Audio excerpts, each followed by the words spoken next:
আজ থেকে সিলেটে অনুশীলন করবে ক্রিকেট দল। বাংলাদেশ সফরে আসছে নেদারল্যান্ডস ক্রিকেট দল। ২৬ আগস্ট ডাচ ক্রিকেটাররা ঢাকায় পা রাখবেন। নেদারল্যান্ডসকে প্রথমবারের মতো আতিথেয়তা দিবে বাংলাদেশ। এজন্য বাংলাদেশ জাতীয় দলের ক্রিকেটাররা আজ থেকে সিলেটে অনুশীলন করবে। ঢাকায় ফিটনেস এবং ৩ দিনের স্কিল ট্রেনিংয়ে ছিলেন ক্রিকেটাররা। সিলেটে শুরু হবে আসল প্রস্তুতি। নেদারল্যান্ডসকে ৩ টি-20তে আতিথেয়তা দেওয়ার পর বাংলাদেশ আগামী মাসে খেলতে যাবে এশিয়া কাপে।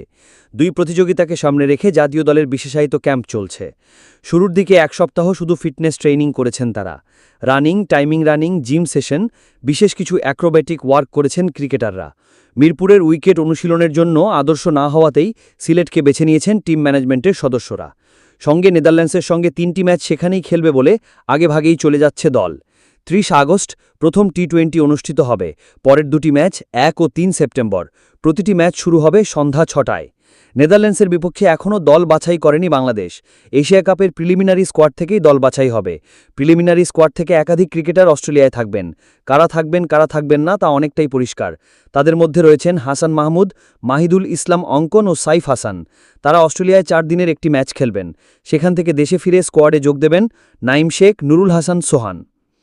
এশিয়া কাপের প্রিলিমিনারি স্কোয়াড: লিটন কুমার দাস, তানজিদ হাসান তামিম, নাইম শেখ, সৌম্য সরকার, পারভেজ হোসেন ইমন, তৌহিদ হৃদয়, জাকের আলী অনিক, মেহেদি হাসান মিরাজ, শামীম হোসেন, নাজমুল হোসেন শান্ত, রিশাদ হোসেন, শেখ মাহিদি, তানভীর ইসলাম, নাসুম আহমেদ, হাসান মাহমুদ, তাসকিন আহমেদ, তানজিম হাসান সাকিব, সাইফুদ্দিন, নাহিদ রানা, মুস্তাফিজুর রহমান, শরীফুল ইসলাম, সৈয়দ খালেদ আহমেদ, কাজী নুরুল হাসান সোহান, মাহিদুল ইসলাম অঙ্কন ও সাইফ হাসান।